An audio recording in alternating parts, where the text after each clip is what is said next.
চারদিক ফুলের ঘ্রাণে সুবাসিত হয়ে আছে। ফুলে ঠাসা একটা খাটের মাঝখানে বসে আছে আরাধ্যা।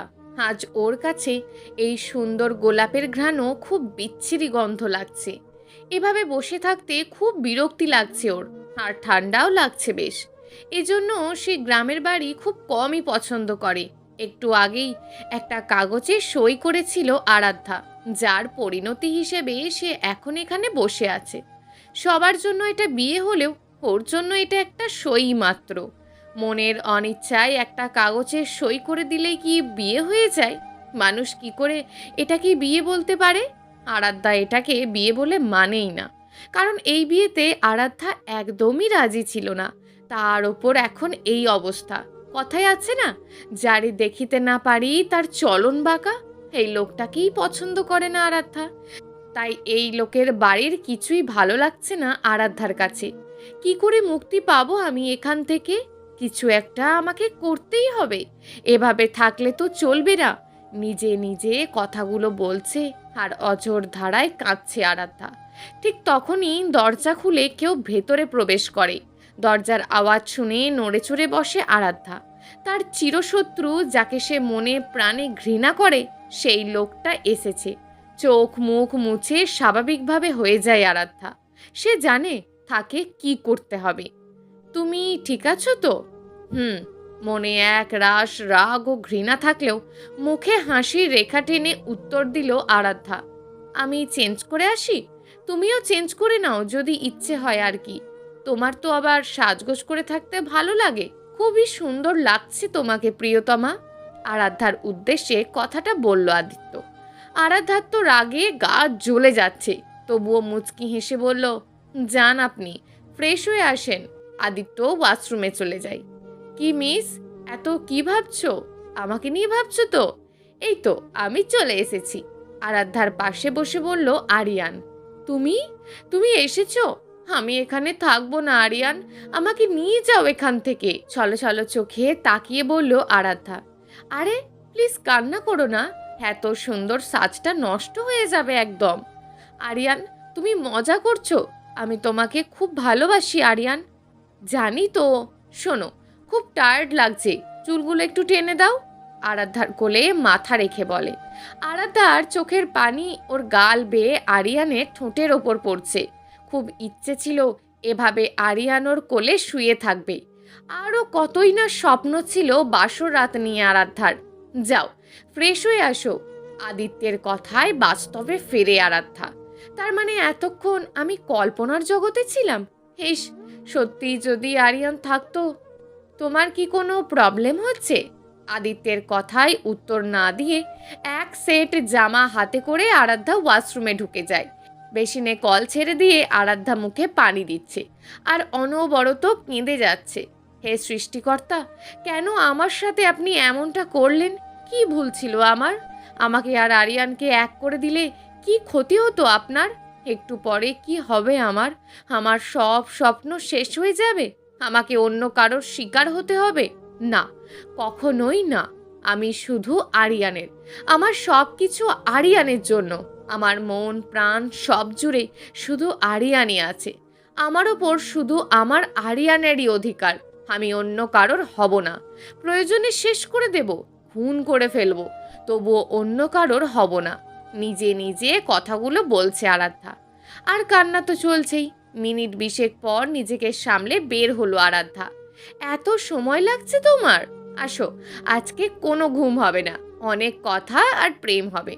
কথাটা বলেই আদিত্য আরাধ্যার দিকে হাত বাড়ালো। আরাধ্যা সেই দিকে পাত্তা না দিয়ে টেবিল থেকে দুধের গ্লাসটা নিয়ে আদিত্যের দিকে এগিয়ে দিয়ে মুচকি হেসে বলল, এটা দাদু দিয়ে গেছে, বলেছে আপনাকে খেতে।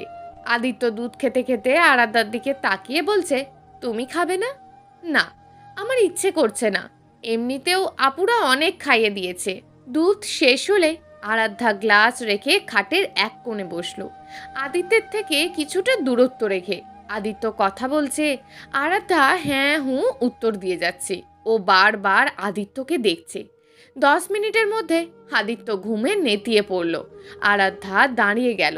কাজ হয়ে গেছে। এত তাড়াতাড়ি? সারা রাত কথা বলবো আমরা।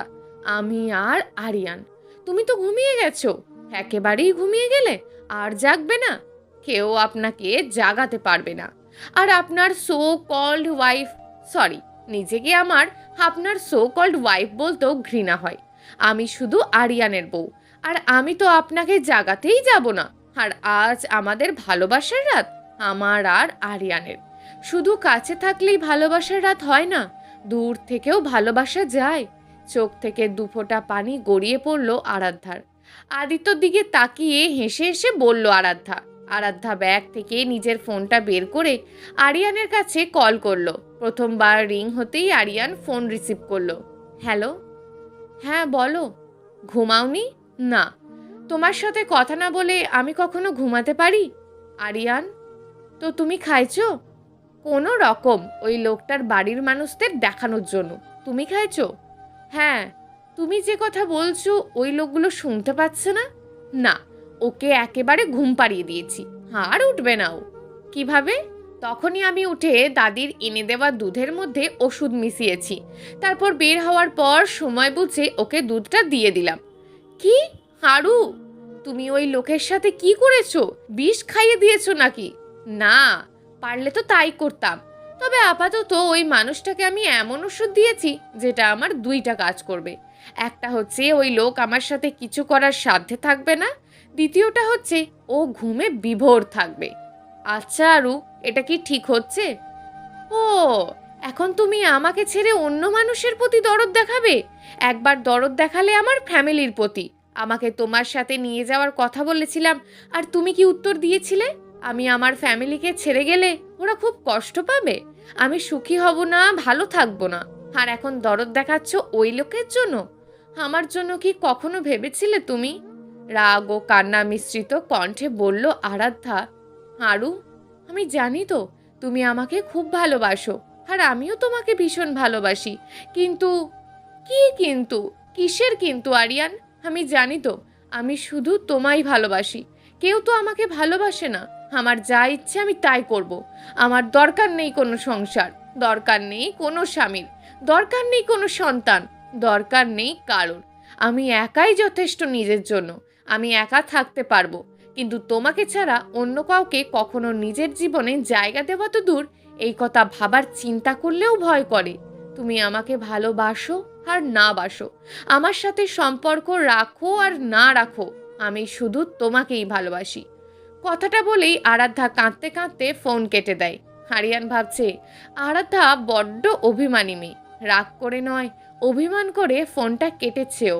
এখন ফোন কেটে দিল, সকাল হতে না হতেই আবার নিজেই কল করবে। সে কখনো আরিয়ানের সাথে রাগ করে থাকতেই পারে না। সবার পরিচয় তো দেওয়াই হলো না, হাসেন, পরিচিত হওয়া যাক। আরাধ্যা আয়রা, সে তার বাবা মায়ের একমাত্র মেয়ে। ও ইন্টার ফার্স্ট ইয়ারে পড়ে, বয়স 18। আরিয়ানও অনার্স সেকেন্ড ইয়ারে পড়ে, সেও তার বাবা মায়ের একমাত্র ছেলে। ও আরাধ্যার থেকে 4 বছরের বড়। আর আদিত্য হাসান, তিনি বিশ্ববিদ্যালয় থেকে ইতিহাস নিয়ে পড়াশোনা শেষ করে বর্তমানে চাকরির খোঁজে আছেন।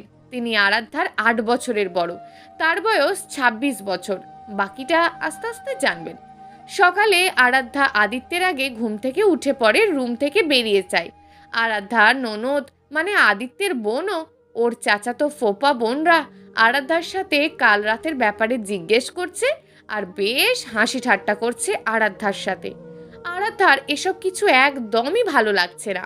ওর ইচ্ছে হচ্ছিল এদের দুই গালে 4টে করে চড় দিয়ে চুপ করিয়ে দিতে, কিন্তু কিছু করতে পারছে না। চুপচাপ ওদের সাথে হাসি মুখে কথা বলতে হচ্ছে। এদিকে আদিত্যের কাজিনরা গিয়ে আদিত্যকে জাগিয়ে দিল।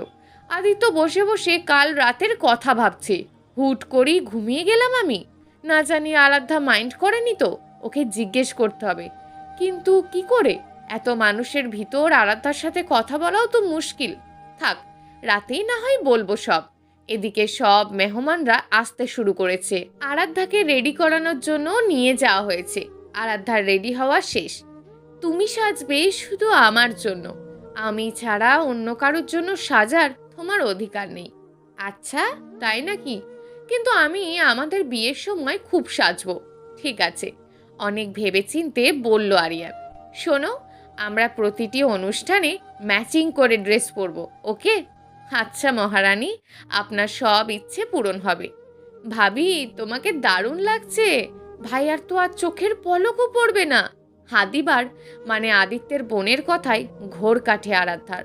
আরাধ্যা খুব বেশি সুন্দরী নয়, উজ্জ্বল শ্যামলা ওর গায়ের রং, চেহারার মায়া ভাব আছে, সাজলে বেশ ভালোই লাগে দেখতে। অতীত বারবার আমাকে ডাকছে, কতই না সুন্দর স্বপ্ন ছিল সব।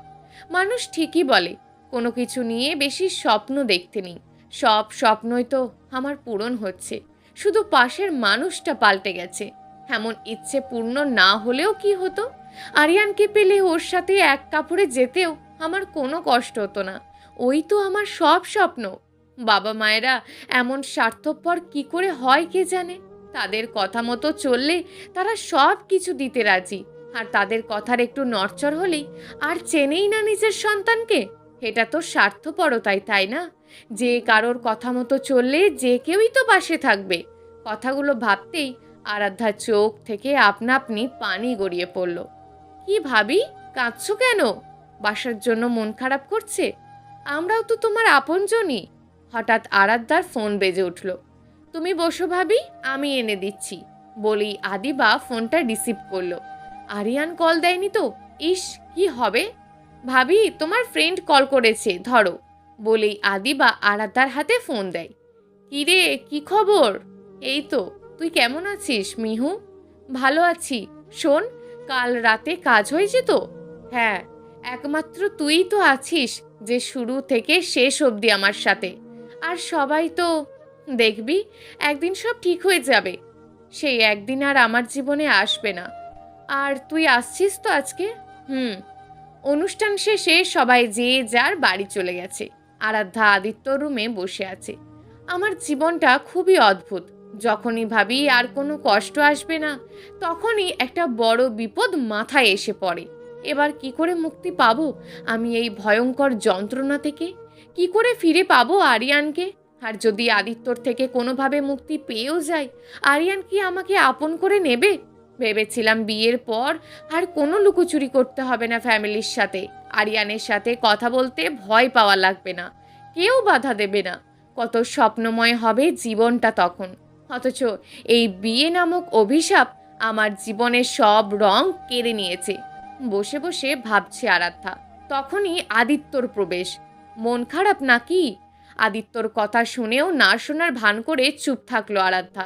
কি জানি, আজকাল মন বড়ই অবুঝ হয়ে গেছে আরাধ্যার। বারবার আরিয়ানের কথাই মনে পড়ে, ইচ্ছে হয় ছুটে চলে যেতে আরিয়ানের কাছে। কাল নিয়ে যাব তোমাকে তোমাদের বাসায়। বাসার কথা শুনে ঘুরে তাকালো আরাধ্যা, যদিও একদম ওর আদিত্যর সাথে কথা বলার ইচ্ছে নেই। সত্যি? কোনোভাবে মুখে হাসির রেখা টেনে বলল আরাধ্যা। একদম সত্যি। তোমার সাথে আমার কথা আছে আরাধ্যা। আসলে ভীষণ ক্লান্ত লাগছে, যা বলার বরং কাল বলি। আচ্ছা, মন খারাপ করে বলল আদিত্য। তুমি আমাকে অনেক ভালোবাসো আমি জানি আরাধ্যা, কিন্তু প্রকাশ করো না তা। তুমি আমার প্রথম ভালোবাসা আরু, তোমাকে নিয়ে আমার যে কত ভাবনা। কথাগুলো ভাবতে ভাবতে নিজের অজান্তেই হেসে দিল আদিত্য। রাত প্রায় 1:37। আচ্ছা আরিয়ান, বলো তো আমাদের কয়টা বাবু হবে? আমি তো ভাবছি একটা ক্রিকেট টিম বানাবো। যত সব, এতগুলো বাবু দিয়ে কি করবে? আচ্ছা বলো, কি নাম হবে? হুম, সব আমাকেই বলে দিতে হয়। ছেলে বাবুরগুলোর নাম হবে, একটার নাম আরবার মাহমুদ, দ্বিতীয়টার নাম হবে মাহবুব, আর মেয়ে বাবুর একটার নাম হবে আফিয়া, দ্বিতীয়টার নাম হবে তাসনিম। ওয়াও, অনেক সুন্দর নামগুলো। কিন্তু এত কিছু যে ভেবে রাখলে, সব কি আর আমাদের মনের মতন হবে? হবে। তবে কি জানো আরিয়ান, আমি কোনো কিছু সহজে পেতাম না। খুব কেঁদে কষ্ট করে সবাইকে বুঝিয়ে গিয়ে তবেই আমার ইচ্ছে পূরণ হতো। তাও কিছু না কিছু অপূর্ণ থেকেই যেত, কখনো পরিপূর্ণতা পেতাম না। কিন্তু তোমাকে নিয়ে আমার সব স্বপ্ন পরিপূর্ণতা পাবে। হুম, ভালোবাসি তোমাকে বউ। কোনো এক রাতে আমি তোমার বুকে মাথা রেখে তোমার সাথে কথা বলবো, তখন আর এভাবে লুকিয়ে ফোনে কথা বলা লাগবে না। অতীতের কথাগুলো মনে পড়তেই যেন আর আরাধ্যার চোখের পানি বাঁধ মানছে না। বারান্দার গ্রিল ধরে বসে আছে আরাধ্যা। ওর এই স্বপ্নটাও অপূর্ণই রয়ে গেল। তবে কি সারা জীবন আমাকে এভাবেই নির্ঘুম রাত কাটাতে হবে? কখনোই কি আমি আরিয়ানের বুকে মাথা রাখার সুযোগ পাবো না? কেন এমন করলো আমার সাথে সৃষ্টিকর্তা? নিজেকে নিজে প্রশ্ন করলো আরাধ্যা। সবই তো ঠিক চলছিল সেদিনের আগে অবধি, যেদিন আরাধ্যা শুনল ওকে দেখতে আসবে আদিত্যর ফ্যামিলি। কি বলো আম্মু, ওরা কেন আসবে? আর আমার এখনো পড়াশোনা অনেক বাকি, এখন কিসের বিয়ে? মায়ের উদ্দেশ্যে রাগী কণ্ঠে বলল আরাধ্যা। আরে, বললেই কি বিয়ে হয়ে যায় নাকি? ওরা তো আমাদের আত্মীয় হয়, ভুলে গেলি নাকি? ওরা এমনি আসবে মেহমান হিসাবে, তোকে দেখতে আসবে। কে বলল শুনি? ও, আগে বলবে না? আম্মুর কথা শুনে আরাধ্যা একদম নিশ্চিত হয়ে গেল। সেদিন আদিত্যর ফ্যামিলি আসলো, ওদের অনেক আপ্যায়ন করা হলো। আরাধ্যা ভাবলো মেহমান আসলে তো আপ্যায়ন এভাবেই করে, এটা নিয়ে এত বেশি ভাবার কিছু নেই। এরপর কেটে গেল প্রায় 5 মাস। এসবের কোনো নামগন্ধও নেই বাসায়। হঠাৎই একদিন আরাধ্যা শুনল আদিত্য ওকে দেখতে আসবে। আরাধ্যা মনে কেমন যেন ভয় কাজ করতে লাগলো। এরপর সে ভাবলো যে এর আগের বারও আদিত্যর ফ্যামিলি এসেছে, কই কোনো প্রবলেম হয়নি, এবারেও হবে না। তাও আরাধ্যার ব্যাপারটা আরিয়ানকে জানালো। আরিয়ানেরও সেম কথা, আগের বার কিছু হয়নি, এবারেও হবে না। বিকেলে আদিত্য আসে, আরাধ্যাকে নিয়ে গিয়ে আদিত্যের সামনে বসানো হলো। আমি একটু আরাধ্যার সাথে কথা বলতে চাই একা, আপনারা সবাই যদি একটু বাইরে যেতেন। সবাই যাওয়ার পর আদিত্য আরাধ্যার সাথে টুকটাক কথা বলল। আমি আপনাকে একটা কথা বলতে চাই, আদিত্যের উদ্দেশ্যে বলল আরাধ্যা। বলো। আমি এখন বিয়ের জন্য প্রস্তুত না, আমি আরও পড়াশোনা করব। আর এমনিতেই আমি এখন বিয়ে করতে চাইছি না। কি বলছো এসব? 1 সপ্তাহ পর বিয়ে, আর এখন তুমি এসব বলছো? 1 সপ্তাহ পর বিয়ে? কথাটা শুনেই যেন আরাধ্যার মাথাটা ঝিমঝিম করছে। এত বড় একটা ব্যাপার, অথচ আরাধ্যা কিছুই জানে না। আর সবচেয়ে বড় কথা, ব্যাপারটা আরাধ্যাকে নিয়েই। পরের দিন আদিত্য জানালো বিয়েটা আপাতত অফ করার জন্য, কিন্তু আরাধ্যার ফ্যামিলি নারাজ।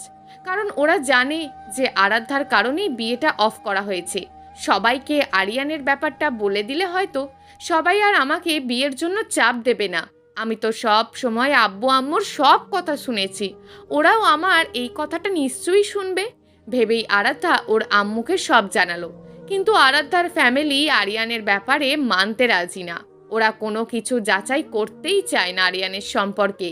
কারণ আরিয়ান আদিত্যের চেয়ে কম পড়াশোনা করেছে, আর আরিয়ানের পড়াশোনা শেষ হতে এখন অনেক দেরি। ওর বাবাও নেই। কোনো উপায় না পেয়ে আরাধ্যা বলল, আমাকে নিয়ে যাবে তোমার সাথে আরিয়ান?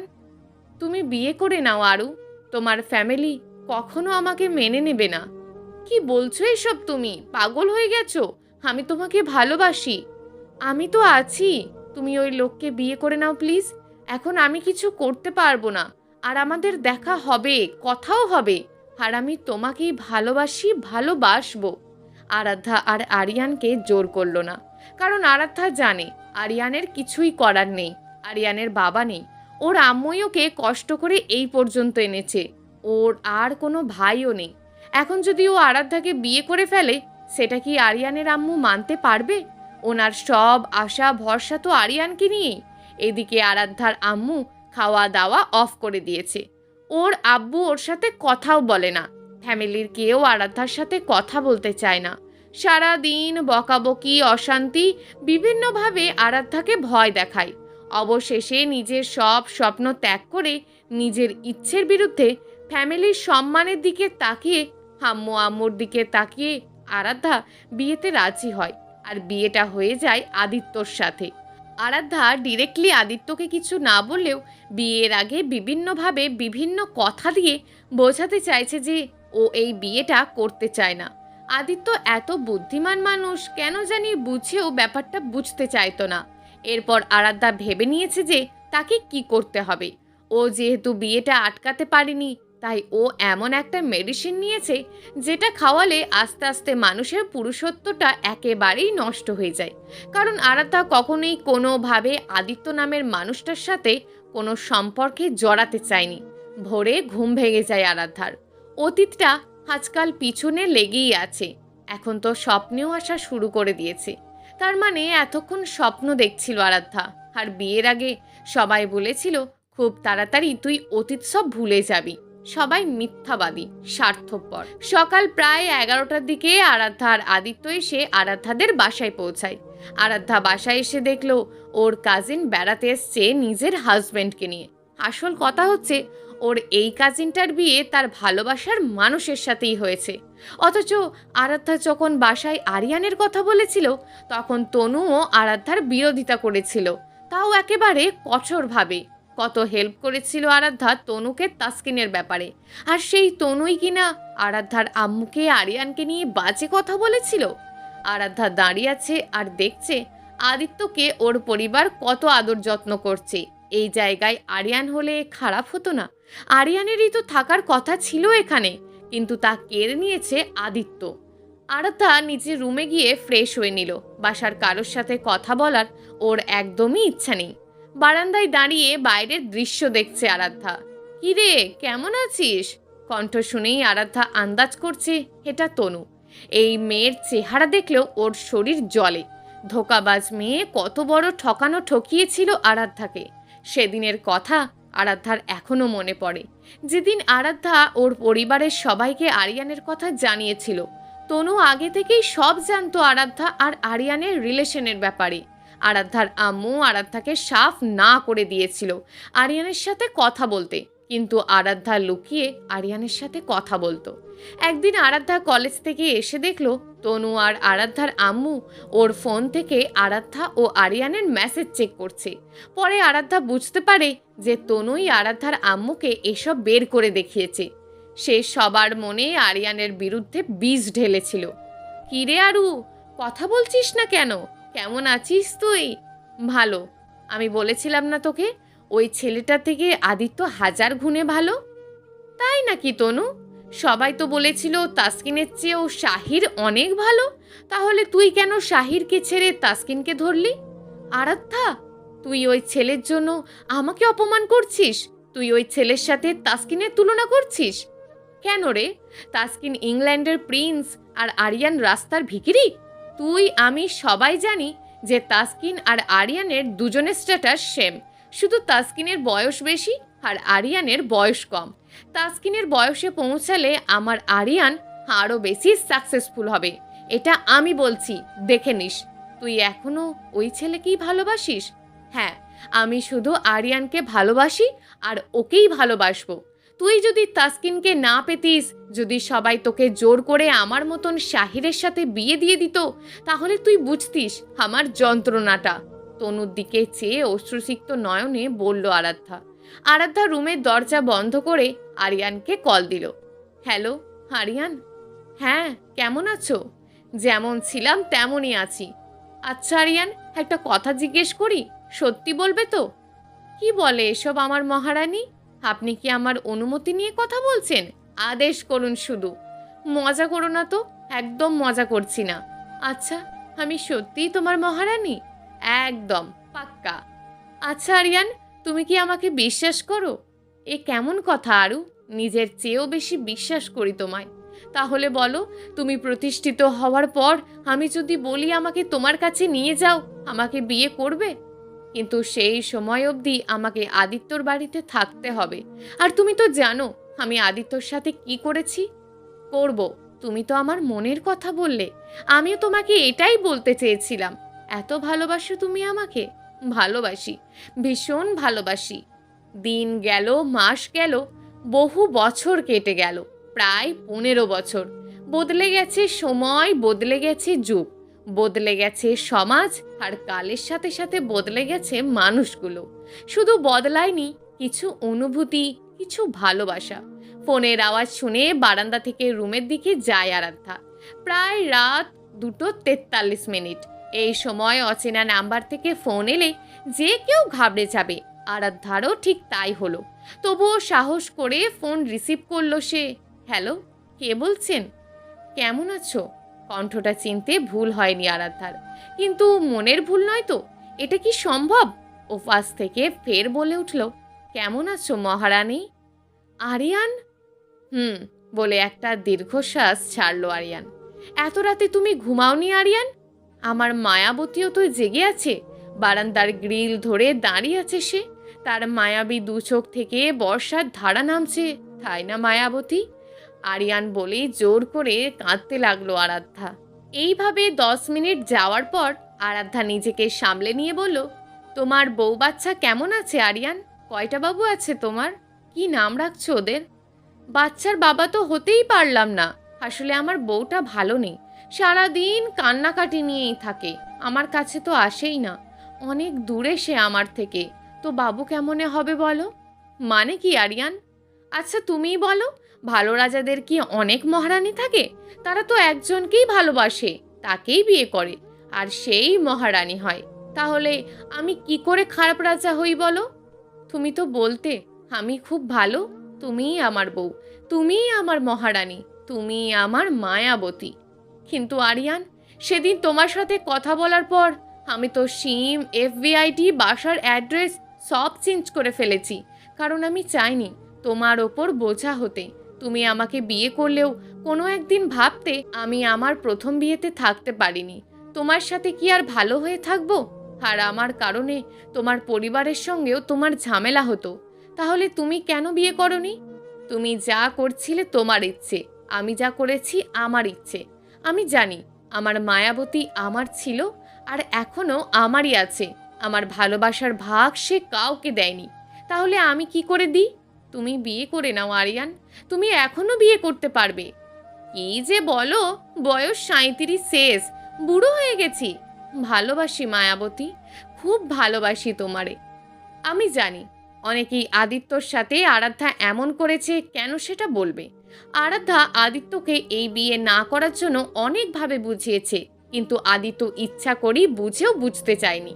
আদিত্য আরাধ্যার বাবার কাছে বলেছিল, আমার মনে হয় ওর কোথাও রিলেশন আছে, কিন্তু আমার প্রবলেম নেই, বিয়ের আগে এমন থাকেই, বিয়ের পর ঠিক হয়ে যাবে।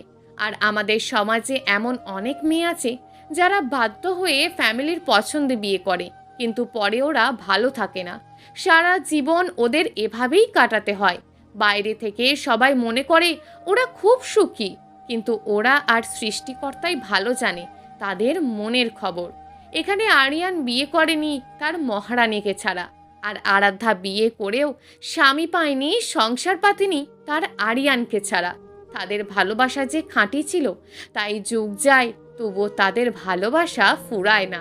প্রিয় দর্শক, এই গল্পটা আপনাদের কেমন লাগলো তা অবশ্যই একটি কমেন্ট করবেন। আর যদি গল্পটা আপনাদের ভালো লেগে থাকে তাহলে ভিডিওটিতে একটি লাইক করে দেবেন, এবং এই ধরনের ভিন্ন স্বাদের গল্প শোনার জন্য চ্যানেলটিকে অবশ্যই সাবস্ক্রাইব করে আমাদের সঙ্গে যুক্ত থাকুন।